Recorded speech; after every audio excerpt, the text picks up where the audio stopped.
All right. So I know this is the difficult, oh, it's gotten louder.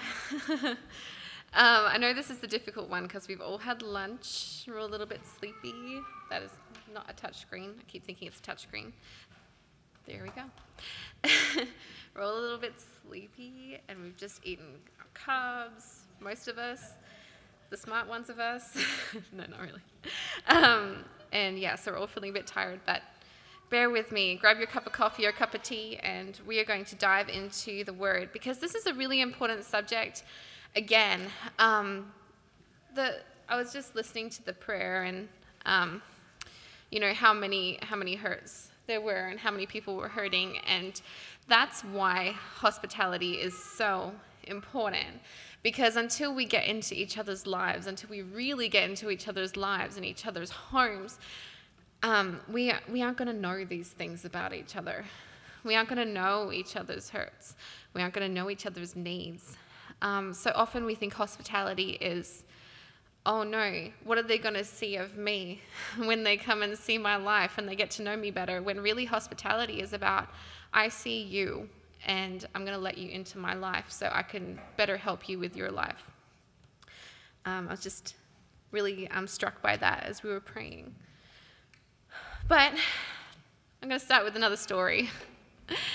So it was my birthday many years back. And my parents, as I had told you in the previous lesson, they're a really great example of hospitality. They were always having people in our home. And like I said, when you are in the habit of hospitality, you see the good and you see the bad and you see the ugly and you come across some really annoying as well. And it was my birthday and my parents had invited that guy over again. He was the guy who brought squished donuts in his pocket for the family to share. Oh, look, I've got something for us all to share. Oh, it's 2 squished donuts from my pocket. That's exciting. He was the guy that brought the single cup of soup to the church luncheon for everyone to share. He's the guy who sold his car to buy a PlayStation and then asked my family for a ride every Sunday morning because he didn't have a car anymore. He was the guy who on this occasion, on my birthday, my dad brings out a block of chocolate for us all to share for dessert, and he goes, oh, you don't have ice cream? I guess you can't afford it. Oh.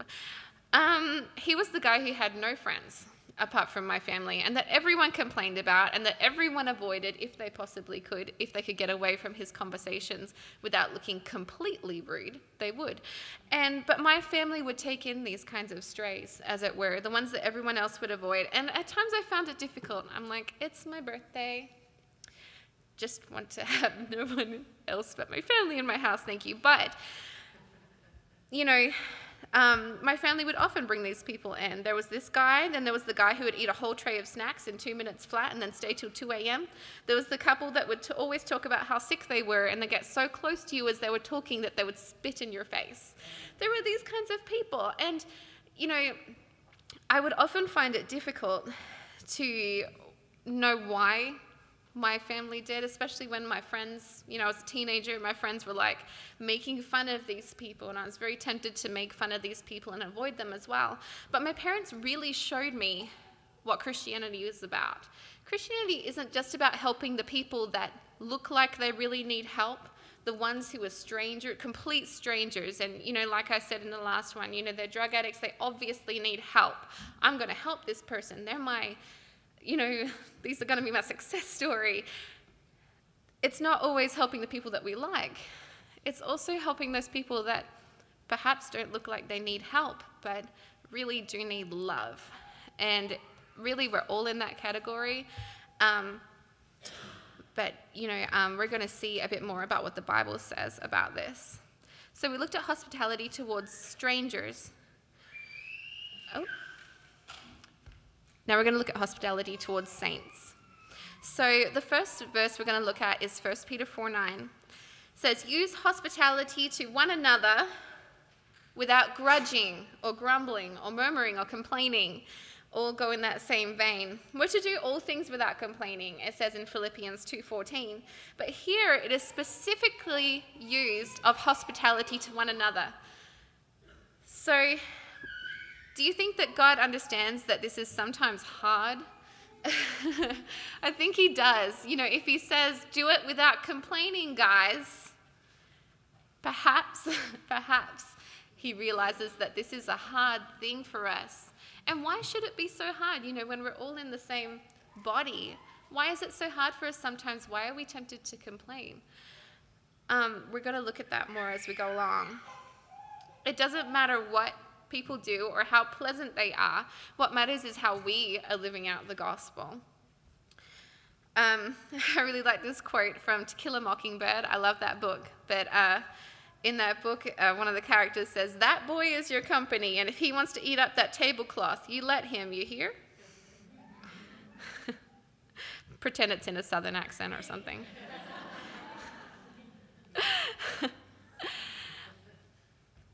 So, first, we need to do it without complaining. The second thing is in Romans 12:13, it says, distributing to the necessity of the saints, given to hospitality. That word there, that phrase there, given to hospitality, is pursue hospitality, chase hospitality, hunt it down, is the connotation of this phrase here.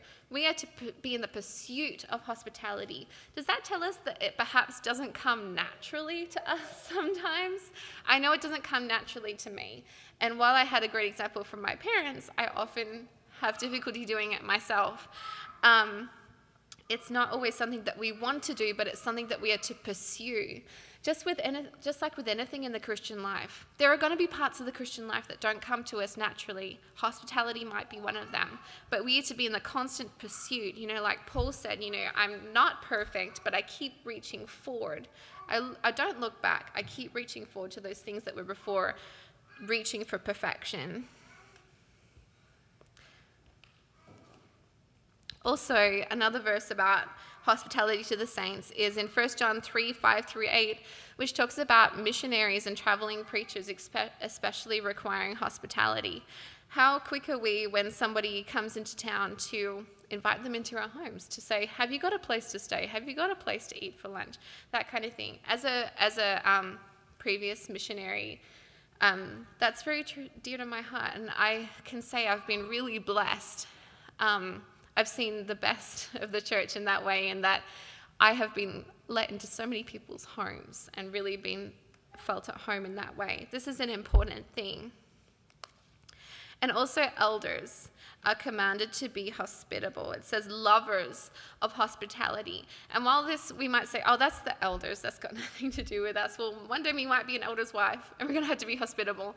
But also, the traits of an elder are really the traits, apart from being a husband of one wife, we can't do that, are really traits that we're all to push forward to. We are to be lovers of hospitality. The ones that are to be leading the flock are to be an example of hospitality so that we all can be.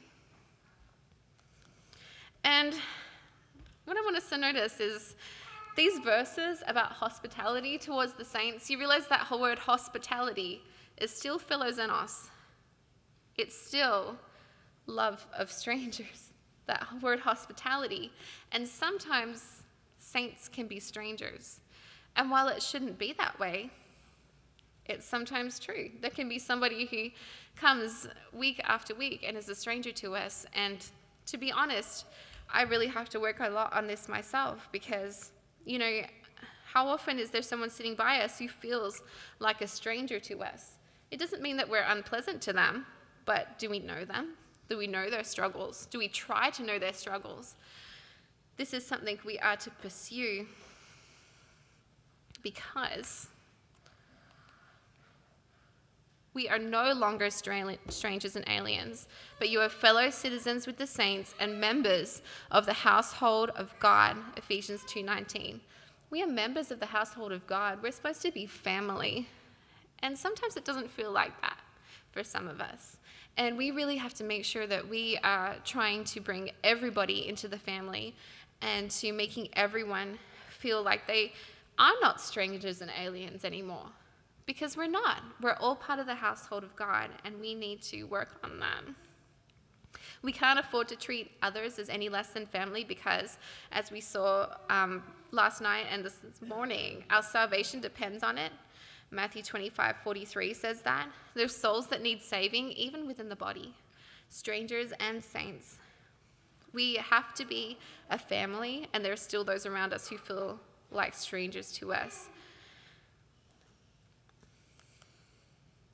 The goal of hospitality, this is the goal of hospitality, is to make every stranger a saint, and then to make every saint a part of your family. That's the goal of hospitality. And as we look at hospitality towards our brethren, there's another word I want us to look at. It's more than agape that we're supposed to give to our brothers and sisters. I once heard someone say, you don't have to like your brothers and sisters, you just have to love them. In other words, they were saying, I don't have to like them, I don't have to find their company nice, I don't have to particularly be their friend, I just have to, if they're hungry, I guess I give them some food. I just, be civil to them and make sure I'm not mean to them. But is this what God wants for us in the body? I would submit to you that it is not. Romans 12:10 says, be kindly affection to one another in brotherly love. Or this is better translated, got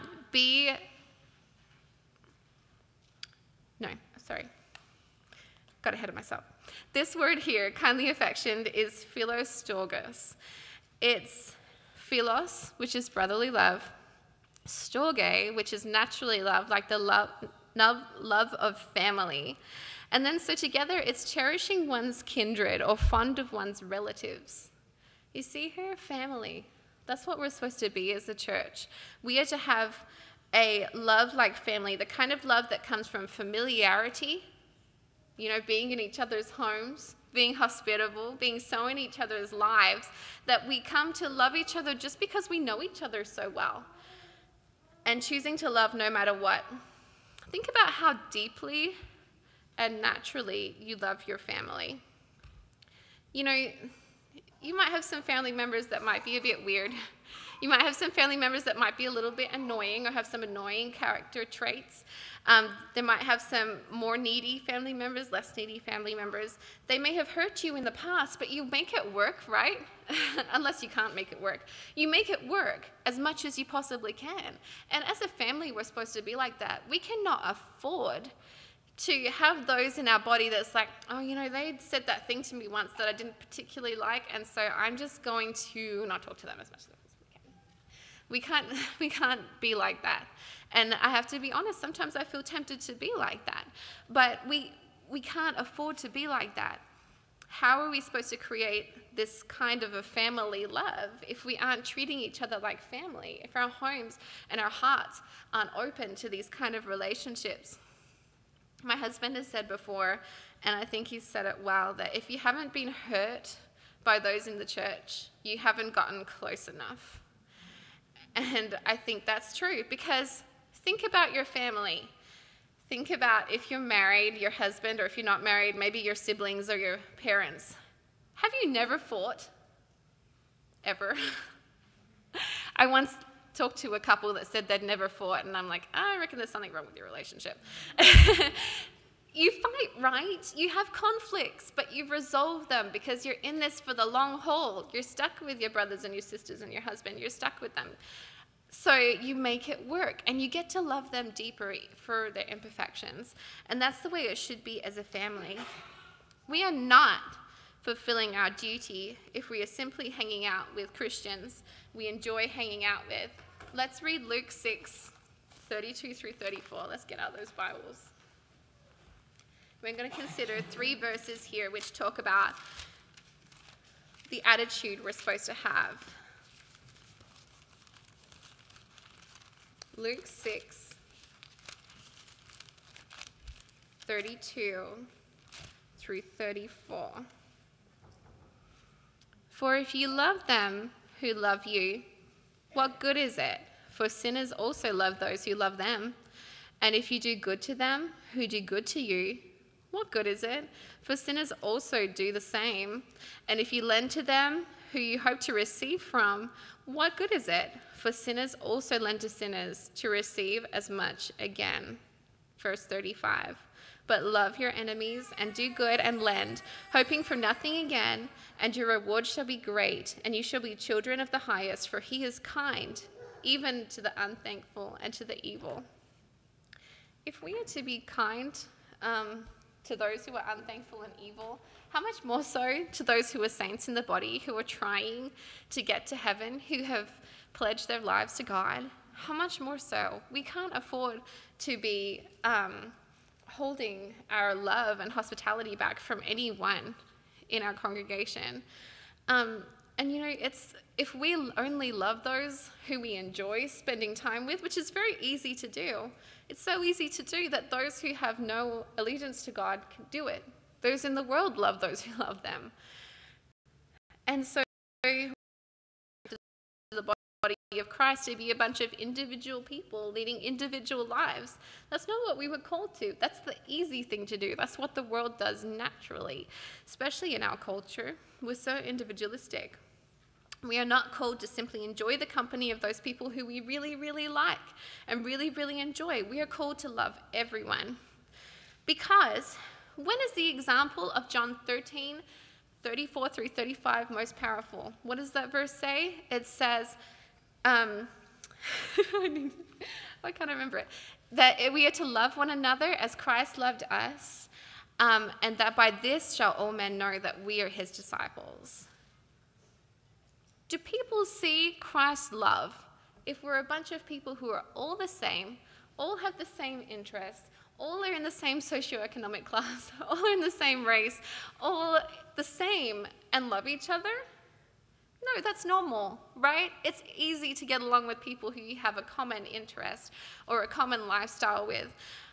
The example of this verse is most powerful when we step outside of our comfort zone and love those who we would normally have nothing to do with.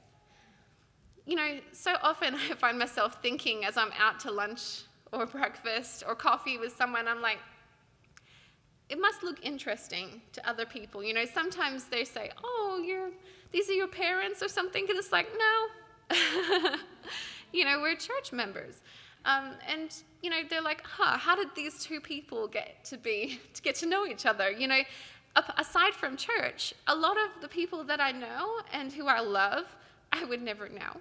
I would never associate with, you know, but the richest people and the poorest people and different races and different classes and all kinds of things all can get together in the church and be equal.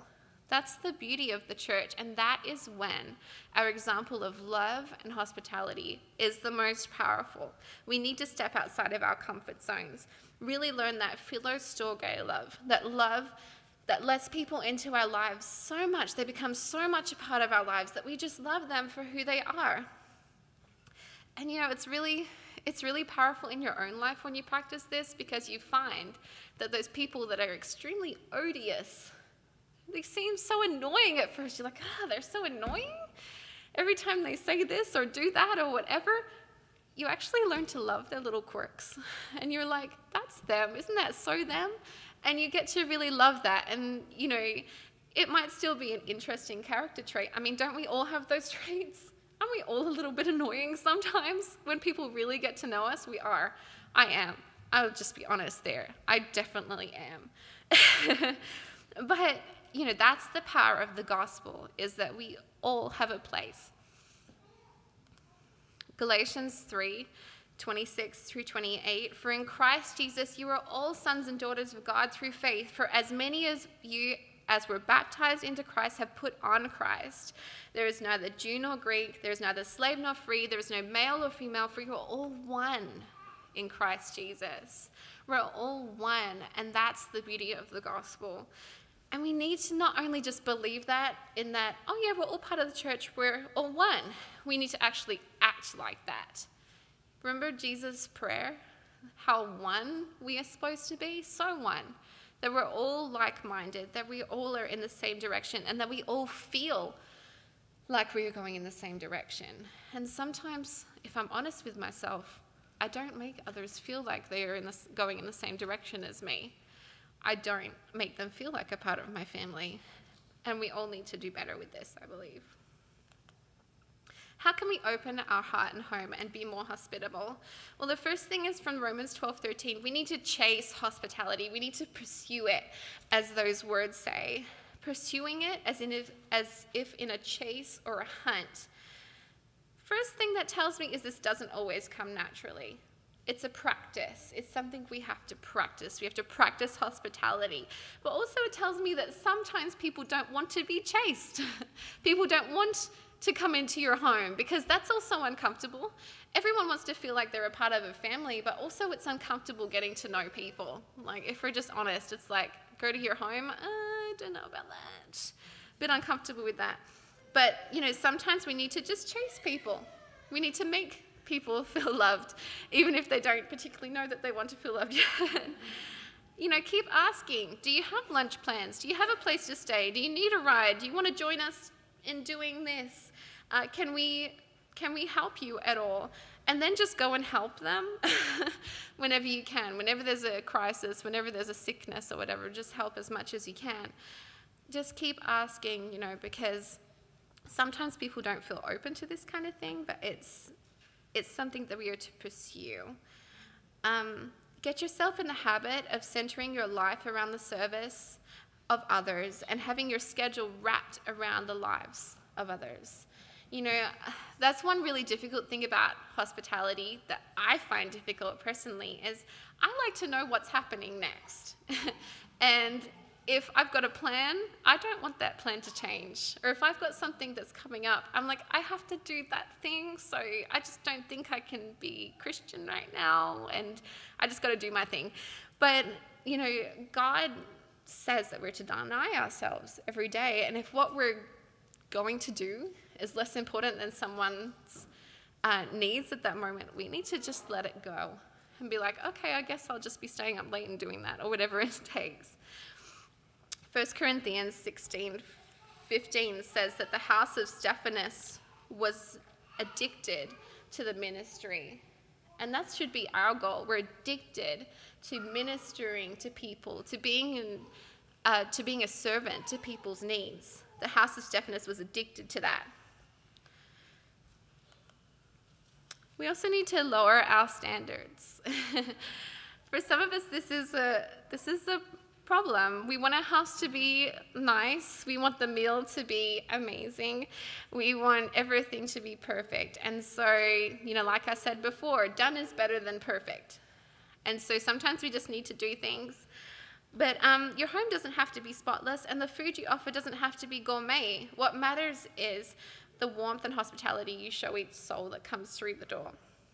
So my family were a good example of this again, in that sometimes we did the really nice meal with so many courses and stuff. But when you got to really know certain people, they would come to your home and you'd have them over so often that you'd have baked beans on toast. Or you guys call them pork and beans, I think. Baked beans on toast, and you'd be like, oh, that's great. I'm coming over to your house with pork and beans and toast. But when you get to know someone that well, when people are your family, do you eat a gourmet meal with your family every night? I don't think so. And so if we're getting to know each other that well, and if we're aiming to be, so hospitable that it's a part of our lives all the time, sometimes people are going to have that gourmet meal. Sometimes they're going to have leftovers. That's what makes a family feel comfortable with each other. You're also giving, when you lower your standards, you are allowing someone else to be themselves. How comfortable do you feel when you don't know someone very well and you go to a fancy tea and you kind of walk in? Well, this is me because I'm kind of introverted. And you kind of walk in and you're like, oh, where do I sit? What do I do? I don't know. Am I doing the right thing? Am I picking up the right fork? What am I doing? Am I slurping? I don't know. So when we lower our standards, when we adjust ourselves, and we don't always feel like we have to put on the best show, then we actually let other people be themselves and feel more comfortable. And then we let them be like, this hospitality thing isn't so hard. I can do this too. Very often we think, because we want things to be perfect, that hospitality is too stressful, but that's just because we need to lower our standards. Hospitality is not about showing off how good we are at keeping house or trying to be the best conversationalist, but about showing people love. Sometimes it means being content with serving a simple meal. Sometimes it means shifting around people's rooms so that people have a place to stay and like your family's all in one room or something. Sometimes it means finding entertainment for our guests because we don't know what to say, but we can all do it. Sheila Butt said this, and I thought this was a good quote. We don't need to wait until we have larger houses, more time, or more money to open our homes. We just need to begin with a bigger heart. And I think that's really true. You know, it's when our heart is open enough that we say, I don't care what you see about me. I see you, and I'm going to fill your needs as well I can. That's when hospitality is the most powerful. It's not perfection that matters, it's consistency. Done is better than perfect. Also, just say yes. You'll be amazed, you know, unless you absolutely cannot, unless you're like stretched to your limits. You know, don't say yes then. But you'll be amazed at how much room you have in your life if you just say yes. You know, if you just say, well, I'm going to have this study in my house once a week. I'm just going to do it. That's on my schedule, and it's going to happen no matter what, even if I have dishes in the sink or whatever. If you just say, you know, we're going to have this young guy over our house for dinner once a week, and then it just happens, you know, and sometimes there's no room on the dining table because you've got work all over it, or sometimes the kids have got toys strewn all over the floor, but that's fine because sometimes it's gourmet and sometimes it's baked beans on toast, and that's fine. Just say yes, and you'll be amazed at how blessed you are for it. You'll be so blessed. Just open yourself up to it, and you'll be amazed at how it just works. It just kind of happens, and then you do it. Yeah, so just be ready and open to that. Also, see your home as a tool. You know, so as women, we can, you know, be preoccupied with making our houses nice, and that's good. I like making my house nice. I like having things on the walls. I like making it pretty. But no matter how nice our house looks, if we're not using it for God's glory, it's worthless. There's no good to something that we don't use to God's glory. Your home is the best place to influence people that there is. In your home, people have the opportunity to witness Christianity in action. If you're married, they can see how you interact with your husband, how a Christian couple interacts, how maybe sometimes you have little fights, but you get over it and you handle conflict well. If you have children, they see how you raise your children. They see how you discipline them. They see how you love them. If you have Bible time every night, you can include them in that, and they see what that looks like. There's so much power in that, and we don't get that if we're always looking for that perfection. You know, if we're always looking to entertain our guests, our job isn't to entertain them. Our job is to make them feel like family. The most important things are not the parties. They're fun and they're good. I like throwing a good party every now and then. But the participation is what's important.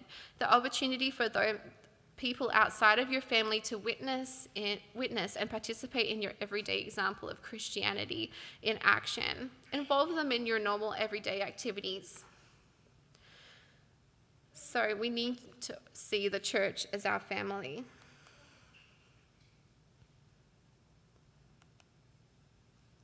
Was that up there all that time? I didn't know that. Okay. So the goal of hospitality, again, is to make every stranger a saint and then make every saint a part of your family. Is there anyone who is a stranger to you in your congregation? I want us to make it our goal to get to know those people we don't know very well, myself included. I know I could definitely do better. Pursue that hospitality, those people that you feel slightly uncomfortable with, or maybe, you know, whatever it is that you find uncomfortable about them, or maybe you just don't have similar interests. Just make it a goal to be hospitable to them, whatever that looks like for you. And I can honestly say, you know, the more time I've spent time with those people that I wasn't comfortable with, the more you find that they feel like family. And maybe even you have more in common than you realize, because, you know, the goal is to make every stranger a saint and no one a stranger. To love strangers so much that they become a part of our family. And this is when our example shines the brightest, like we looked at in John 13:34 through 35. That's when our example is the brightest, because we love those who we wouldn't normally think of loving. If we just, you know, pass them on the street or whatever, we wouldn't be joined to them for any reason other than the fact that we're in the church. That's the beauty of the body. It's a bunch of strangers that become a family, one under Christ, none of them without a place to call home or a people to call family. And that's what we're striving for. So thank you so much for having me. I really enjoyed studying this, and I hope that you were challenged and encouraged, and that you'll all go back to your own congregations or stay here if this is your place, and be encouraged that we need to treat each other more like family, and that we need to be going out and finding those strangers and making them a part of this family. Thank you so much.